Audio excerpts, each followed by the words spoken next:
नमस्कार दोस्तों, स्वागत है आप सभी का केसी एजुकेशन के ऑनलाइन प्लेटफॉर्म पर। दोस्तों, आपके सामने स्क्रीन पर एक बहुत ही महत्वपूर्ण क्वेश्चन दिख रहा है जो कि एग्जाम में पूछा गया है। यूपीपी के एग्जाम में इस पैटर्न के क्वेश्चन पूछे गए हैं और आगे जब भी यूपीपी का एग्जाम होगा तो इस पैटर्न के क्वेश्चन के आने की संभावना ज्यादा है।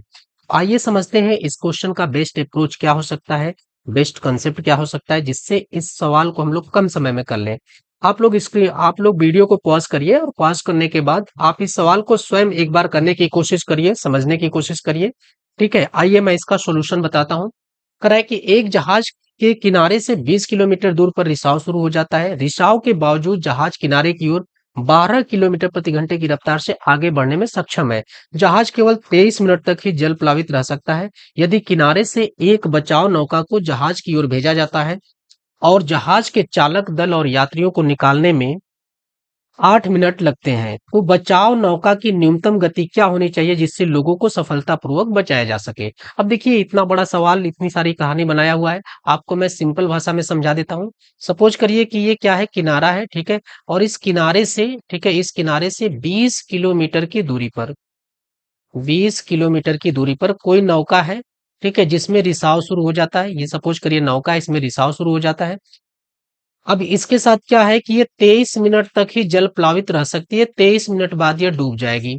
अच्छा, एक बात और है कि यह रिसाव होने के बावजूद भी किनारे की तरफ यह 12 किलोमीटर प्रति घंटे की गति से आगे बढ़ सकती है।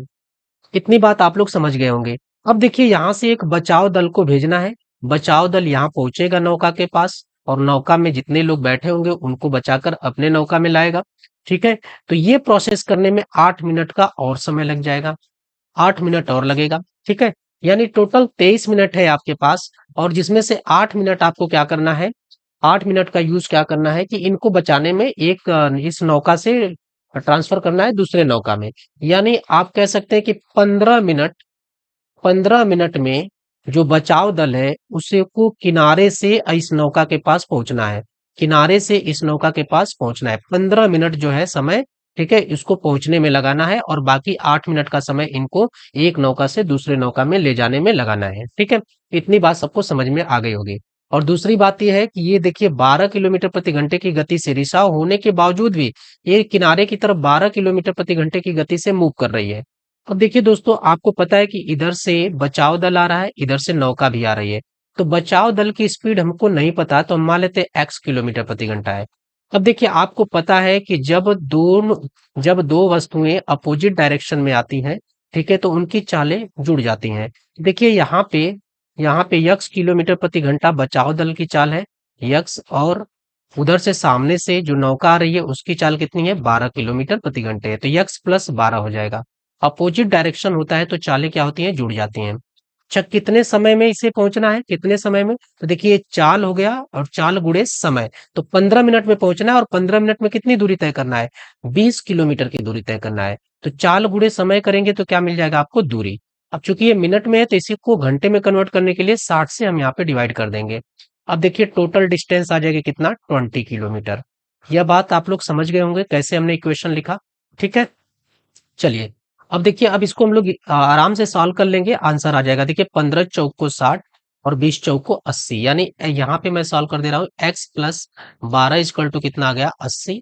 और इसको पक्षांतर करेंगे तो 80 माइनस कितना आ जाएगा, 12। तो इसका आंसर आ जाएगा दोस्तों कितना, 68 किलोमीटर प्रति घंटे। यानी जो बचाव दल है उसकी स्पीड कितनी होनी चाहिए, 68 किलोमीटर प्रति घंटे होने चाहिए, तभी वह उस नौका में बैठे सभी लोगों को बचा सकता है। ठीक है, तो इसका जो ऑप्शन हो जाएगा सी ऑप्शन बिल्कुल सही हो जाएगा। आई होप कि यह बात आप लोग समझ चुके होंगे। चलिए एक और क्वेश्चन देखते हैं। Question number next. देखिए करा है कि तट से 15 किलोमीटर की दूरी पर किसी जहाज में छेद उत्पन्न हो गया, परंतु फिर भी अधिकतम 18 मिनट की अवधि तक वह जहाज 10 किलोमीटर प्रति घंटे की तेजी से तट की ओर यात्रा कर सकता है। ठीक है, 10 किलोमीटर प्रति घंटे की गति से, ठीक है, तट की ओर यात्रा कर सकता है। तट से भेजे जाने वाला बचाव नाव को जहाज तक पहुंचने के बाद यात्रियों को बचाने हेतु 6 मिनट लगेगा। जहाज पर उपस्थित सभी लोगों को सफलतापूर्वक निकालने के लिए बचाव नाव की न्यूनतम गति क्या होनी चाहिए। देखिए दोस्तों, फिर से यहाँ पे वही बात है कि अगर ये किनारा है, ठीक है, और यहाँ से कितने किलोमीटर दूर पर, प्रश्न में बोला है 15 किलोमीटर दूर पर। तो 15 किलोमीटर की दूर पर, ठीक है, ये नाव में रिसाव हो गया, ये जो नाव है जिसमें यात्री बैठे हुए हैं जिनको बचाना है, ठीक है। अब उसके बाद क्या है कि यहाँ से जाएगा बचाव दल। अच्छा, रिसाव होने के बावजूद भी ये भी क्या है, ये भी आगे की तरफ बढ़ रही है, तट की तरफ बढ़ रही है। किस गति से बढ़ रही है, तो इसकी गति दिया हुआ है 10 किलोमीटर प्रति घंटा दिया हुआ है। अब देखिए दोस्तों, 18 मिनट 18 मिनट तक एक जल प्लावित तो रह सकता है, ठीक है, लेकिन 18 मिनट में, ठीक है, 18 मिनट में 6 मिनट नौ बचाव दल को 6 मिनट सेव करना होगा। 6 मिनट बचाना, 6 मिनट के लिए इनको क्या करना होगा, एक नौका से दूसरे नौके में ले जाने में समय लगेगा। तो 18 में से आप 6 माइनस कर देंगे, यानी 12 मिनट, ठीक है, 12 मिनट में इसको क्या करना पड़ेगा, पहुंचना पड़ेगा नाव के पास। बात समझ रहे हैं कि नहीं आप लोग, 12 मिनट में पहुंचना होगा। फिर उसके बाद 6 मिनट का जो उपयोग करेगा इनको एक नाव से दूसरे नाव में ले जाने में। अब बस इसी कॉन्सेप्ट को यहाँ पे यूज करके इक्वेशन बनाते हैं। देखिए, यहाँ से जाएगा बचाव दल, इसकी चाल नहीं पता तो आप मान लीजिए कि इसकी चाल कितनी है, यक्स किलोमीटर प्रति घंटा है, ठीक है। इधर से देखिए अपोजिट डायरेक्शन से ये नाव आ रही है, तो इसकी चाल कितनी है, 10। तो जब अपोजिट डायरेक्शन से में गति करेंगे तो इनकी चालें जुड़ जाएंगी, तो यक्स प्लस 10 हो गया। कितने टाइम में बचाया, 12 मिनट में पहुंचा, ठीक है, 12 मिनट में पहुंचा, यानी 12 से मल्टीप्लाई कर देंगे तो चाल गुणे समय क्या हो जाएगा, दूरी मिलेगी। टोटल दूरी कितना है, 15 किलोमीटर। टोटल दूरी कितना है दोस्तों, 15 किलोमीटर। तो देखिए 15 किलोमीटर की दूरी, ठीक है, तय हो जाएगी। चूंकि ये 12 मिनट है तो इसे घंटे में बदलने के लिए किससे भाग करेंगे, 60 से। अब देखिए इसको सिंप्लीफाई करेंगे तो 12 पच्चे 60, 15 पच्चे 75, यानी x प्लस 10 का मान कितना हो जाएगा, 75। तो यक्स का मान कितना आ जाएगा, 65 किलोमीटर प्रति घंटे। यानी जो बचाव दल है उसकी स्पीड मिनिमम कितनी होनी चाहिए, 65 किलोमीटर प्रति घंटे होनी चाहिए।